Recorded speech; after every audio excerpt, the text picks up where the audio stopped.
माकी रसोईमध्ये आपले खूप खूप स्वागत आहे. काही मी साय टाकली होती.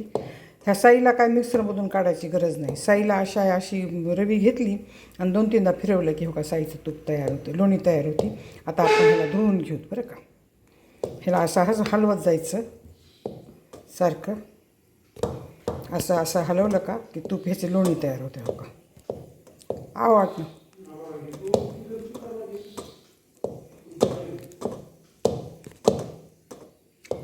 मी तुम्हाला दाखवते आता. ह्याला धुवून घ्यायचं आपल्याला. धुवून ह्याच्यातलं ताक काढायचं. चांगलं धुवायचं आहे. चांगलं जर नाही धुतलं तर ह्याच्यामध्ये तुपामध्ये वास येते. आणि ह्याला कडवायचं. तुपामध्ये मी कडवताना काही पण टाकत नाही बघा. छान कडवलं की तुपाचा छान सुगंध येते. आणि तूप जर कच्चं कडलं तर त्याचा वास येते. आता बघा ही असं हलवले मी. असं हलवून काढली लोणी. हो का किती लवकर लोणी आली. ह्याला काय मिक्सरचे भांडे भरवायची गरज नाही. आता ह्याच्यामध्ये काढले. आता ह्याच्यामध्ये आपण ना पाणी टाकू ह्याच्यामध्ये. आपण लोणी जर जमा होत नसली तर बर्फाचं पाणी टाकावं.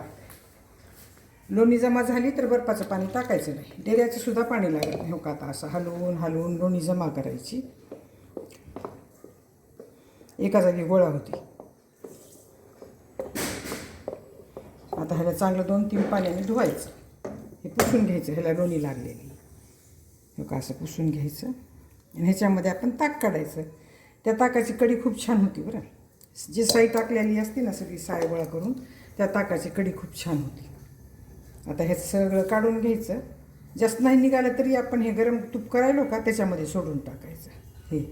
हे सोडून टाकलं त्याच्यामध्ये की छान लोणी ह्याचं तूप सगळं निघून जाते. आता हे काय हाताने असं करायचं.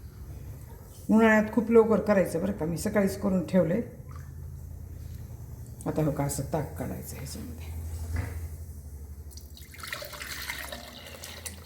ह्या ताकाची कढी चांगली होती. खायला चांगलं होतं. फक्त विरजण भरपूर टाकावं लागते. आता अजून एकदा ह्याला धुवून घ्यायचं आहे आपल्याला पाणी टाकून. मी आणखीन पाणी टाकते आणि ते धुवून घेते चांगलं.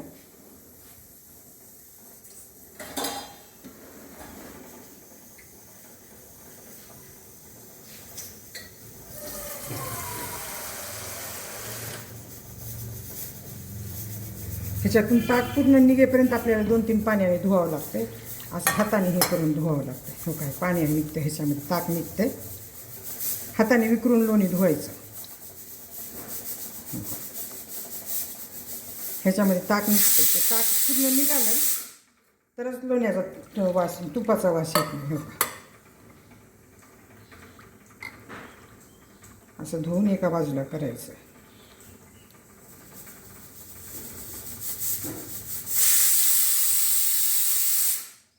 असं पाणी काढून घ्यायचं पूर्ण.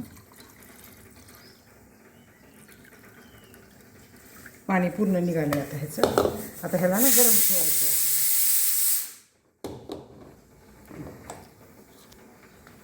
आता ह्याच्या आपल्याला इंडक्शनवर मी गरम ठेवायचं.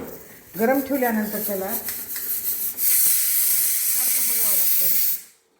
का तर एखाद्या वेळेस लोणी खाली करपते. लोणी खाली करपलं की मग ते चांगलं लागत नाही. खाली करपल्याला लोणी.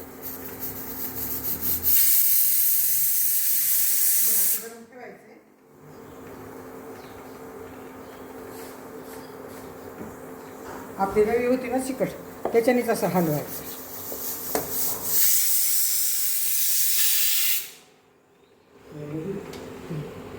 आता असं हलवायचं ह्याच्याने. जाऊ ह्याच्यामध्ये काही टाकायची गरज नाही. फक्त तूप चांगलं कडवावं लागतं. आता बघा मी काल विकत तूप घेतलं आहे. ह्या तुपाला थोडी कच्ची कढ आहे. मी आता ह्याच्यामध्ये काय करणार आहे. ताक टाकणार आहे. 2-3 तुळशीचे पाने टाकणार आहे. 2-3 खायचे पाने टाकणार आहे. आणि हे परत कडवणार आहे. कच्ची कढ असली की तूप जास्त दिवस टिकत नाही. वास येते. म्हणून आपण कधी पण तूप तर कडवताना चांगलं कडवायचं. हे काल मी विकत घेतले एका बाईकडनं. ती कच्ची कढ आहे. वजन कमी होतं आहे जास्त कढ केली तर. म्हणून कच्ची कढ ठेवतात. म्हणजे त्यांचं वजन चांगलं भरतं आहे. आता हे चांगलं कडविते. राहिलेलं ताक चांगलं असतं आहे बरं का त्याचं. त्याच्यामध्ये खूप छान टेस्ट येते. ते ताक फेकून द्यायचं नाही. जर तुम्हाला खाऊ वाटलं नाही तर कोणत्याही झाडाला घालून टाकायचं. झाडाला ताक घातल्यानं चांगलं असतं. आता हे कडायला जवळजवळ ह्याला अर्धा घंटा लागते. झाल्यानंतर मी तुम्हाला दाखवते. आता हे बघा तूप तयार झालं आहे चांगलं. हो का लाल लाल कडले चांगलं. आता बंद करते ह्याला.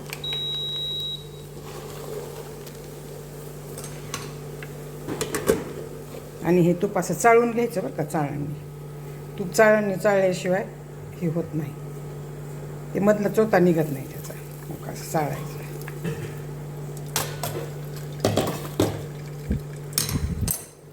हळूहळू चाळायचं.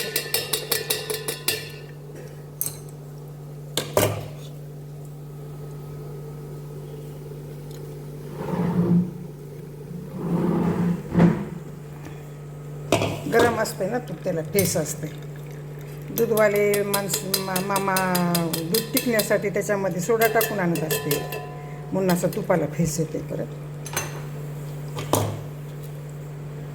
आता हे का सगळं तूप ह्याच्यात चाळले बरं का.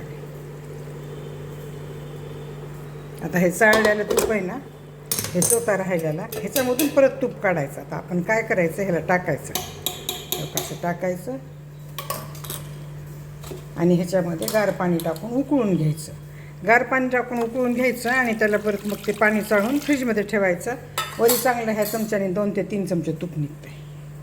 ते चोथा तुम्हाला खायचं असतं तर ते चटणी पण छान होती बरं का. चोथ्याची नंतर करायची असते तर चटणी करायची, नाही तर नुसतं भाकरी बरोबर खायचं छान लागते. आता हे काय असं सगळं विसळून घ्यायचं आपल्याला तुपाचं ह्याचं आणि त्या पाण्याला उकळू द्यायचं. पाणी चांगलं उकळलं की चाळून शोधून ठेवायचं फ्रीजमध्ये. गार झाल्यानंतर गरम नाही ठेवायचं बरं, गार झाल्यानंतर फ्रीजमध्ये ठेवायचं. फ्रीजमध्ये गार झाल्यानंतर ठेवलं की त्याच्यामधून तूप येते.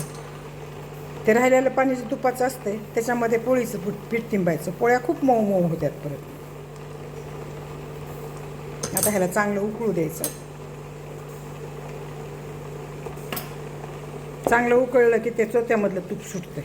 आणि हो का हे असं धुवून घ्यायचं सगळं. कढई पण, कढईला खूप तूप लागलेलं असतं. हो का असं तूप तयार झालंय बघा बरं, किती छान कलर आलाय.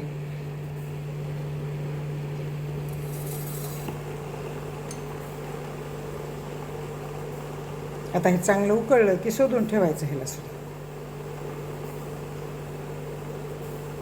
पण चांगलं उकळू द्यायचं. आता त्या चोथ्यातला चांगला तूप त्याला सुटावं लागतं. गार झालं की फ्रीजमध्ये ठेवायचं.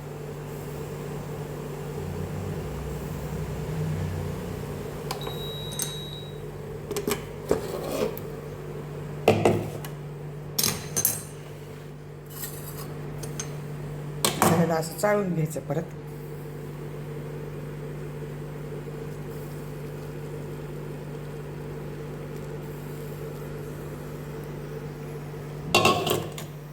आता हे चोथा सगळा चमच्याने टाकायचं त्याच्यामध्ये आणि दाबून घ्यायचं. दाबून घेतलं की तूप चांगलं तयार होते त्याचं.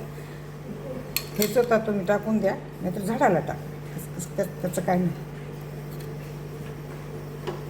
माझी जर ही तूप करण्याची पद्धत तुम्हाला आवडली असेल तर सबस्क्राईब करा, लाईक करा, बेल आयकॉन क्लिक करून कमेंटमध्ये मला सांगा की तुम्हाला ही पद्धत कशी वाटली. डबल तूप घेऊ का, हे एकदा कडवलं आणि हे चोथा एकदा कडवला. त्याचं हे पाणी असं ठेवलं आहे. आता हे फ्रीजमध्ये ठेवायचं. गार झालं की त्याच्यावर तूप निघतं. धन्यवाद.